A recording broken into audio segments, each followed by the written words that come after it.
తులారాశి వారి వార ఫలాలు. ఆర్థిక వ్యవహారాలు మరింత సంతృప్తికరంగా సాగుతాయి. దీర్ఘకాలిక రుణ బాధలు తొలగుతాయి. కొన్ని సమస్యల నుంచి తెలివిగా బయటపడతారు. సోదరుల మిత్రులతో చర్చలు అనుకూలంగా సాగుతాయి. నూతన గృహ వాహన కొనుగోలు ప్రయత్నాలు లభిస్తాయి. ధార్మిక సేవా కార్యక్రమాల్లో పాల్గొంటారు.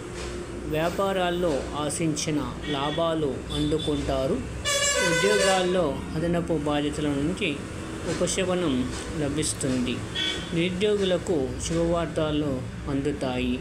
వారం ప్రారంభంలో స్వల్ప ధనవ్యయం సూచనలు ఉన్నవి. ప్రయాణాలు వాయిదా వేయడం మంచిది. కాలభైరవ అష్టకం పారాయణం చేయడం వలన శుభ ఫలితాలు పొందుతారు. లైక్ చేయండి, సబ్స్క్రైబ్ చేయండి. Thank you for watching.